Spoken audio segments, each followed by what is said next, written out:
finish what we have to finish. So public comment wasn't the appropriate opportunity for me to speak because I'm not the public. But I do want to share what happened that night. So after going into the buildings and seeing how bad the smoke was, I was in the building for less than an hour. I had a migraine and my eyes were burning. I called over to one of the administrators and said, is it this way in every building? And the administrator said, I just left an interview, my eyes are burning, it's bad. And that was in one of our air-conditioned buildings. I said, well, why isn't everybody being sent home? Why is our staff and all of our students being required to sit here when all this outside air, where they're telling us is dangerous, is being pulled into the classrooms and they're having to sit in this condition? And they said, well, it only got bad later into the day and it's too late for us to have the buses send kids home. So, you know, we didn't expect it to get that bad this quickly. And, you know, those were conversations that were going on. Ultimately, they decided to send out a message. At this point, it was just elementary that was still in to let parents know they could pick up their kids if you know, it was up to them if they wanted to be able to come in and pick up their kids early, that it wouldn't count against them, that all staff could leave, to be able to let staff not have to work in the buildings that evening so that they weren't in with those conditions. The conversation about the meetings that night also came up, and the fact that we'd likely be having hundreds of people coming in. It was going to be hours and hours of meetings that everybody would be sitting in a building. I thought that we were going to be moving the meeting to Zoom. I was not. Then there was a conversation between the administration and the board president, who ultimately had talked about canceling the meeting, and an alert went out. I didn't know about that until the same time everybody else did after the alert went out that the meeting was canceled. No one wanted the meeting to be canceled. There were a lot of people planning on presenting. There was a lot of stuff that needed to be done. We have everybody's complicated schedules going into the summer. And so a message was sent back out saying, you know, we can just have the meeting, but have it via Zoom. We then were told that we couldn't just have the meeting via Zoom. We have to have some people here in person. So several board members immediately tried to book it over to the district office so that they could be here in person, so that people would have the opportunity to either come in person or stay home. So it was ultimately trying to accommodate everyone so that everyone would be able to participate, and bending over backwards every way we could to try to do so people could participate in any way that they could.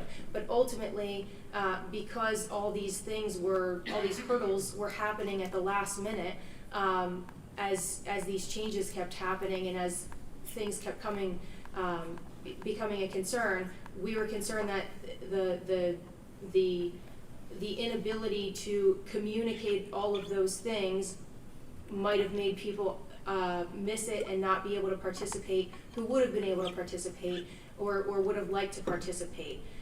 So that's why the decision was made to ultimately cancel the meeting. Before the decision was made to cancel the meeting, I was in the Zoom with the administration as they were trying to filter through 400 names, trying to pull board members in to make sure they had everyone so that they could let everybody in and start the meeting.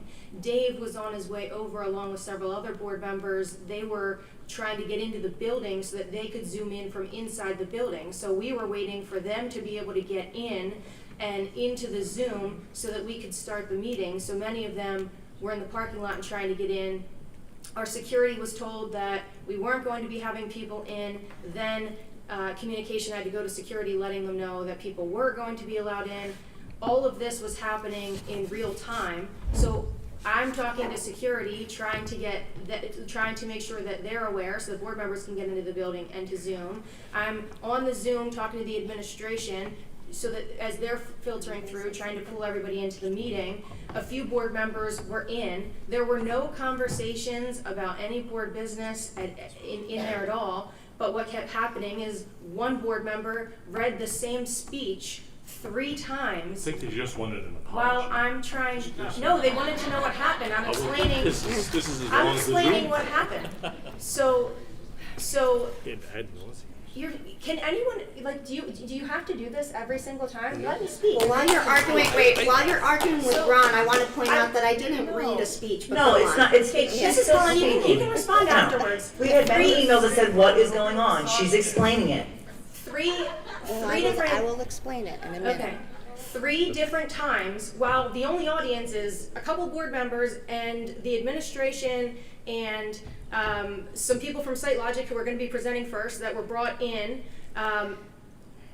The same speech was read 3 times. The first 2 times, nobody responded to it. I'm trying to help get a meeting started, and speeches are being read to an audience that doesn't exist. I don't really know why. I didn't know why someone was trying to speak to an audience that wasn't there. It's now clear to me, after someone impersonating a board member was let into the Zoom to record the meeting, why someone would be giving a speech to an audience that I didn't even know was there. So I'm wondering why you're giving a speech to people.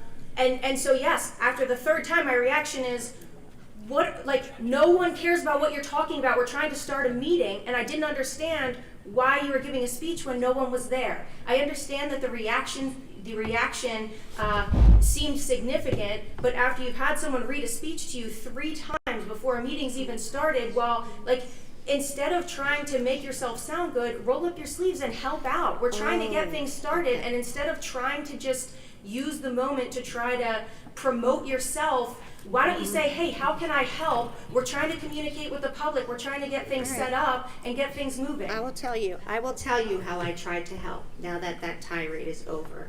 I didn't read a speech 3 times. I wasn't aware that the public was not let into the meeting. I thought that when I signed on to the Zoom, my assumption was that the meeting was open and that everyone was there. What Mrs. Banis-Clemens is failing to tell you is that we were made aware that as soon as the meeting was canceled, as soon as that email went out announcing that the meeting was canceled, you were therefore then not able to reschedule a meeting with less than 24 hours notice. She was made aware of that. It is in writing. There are several emails from community members informing us of that. And if you're suggesting that I colluded to allow someone into a Zoom meeting that I don't even control, I'm not sure where you're pulling that from. But I absolutely did not do that. What I did do was ask you several times, do you intend to have this meeting? I showed you the Sunshine Law. I showed you the policy. Community members did. And even after being informed that we could not legally have those meetings, you, in writing, insisted that we could. So, that is what happened. I was trying to help out. I was trying to save you from having illegal meetings, which would have violated the Sunshine Law. So I think maybe the words you're looking for are thank you, and I'm sorry for trying to misrepresent what I did that day. Do not dare misrepresent what I was doing. I and other board members, Ron, Jonathan, Christine, community members, we all tried to tell you that it was illegal. It doesn't matter if you claim it was a mistake.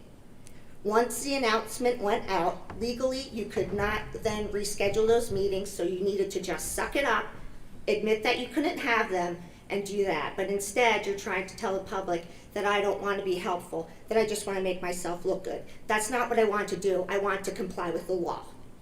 That is not the legal, it that is not what we were told. We were told that we needed to get people here in person, that it couldn't be via Zoom. The law is very clear.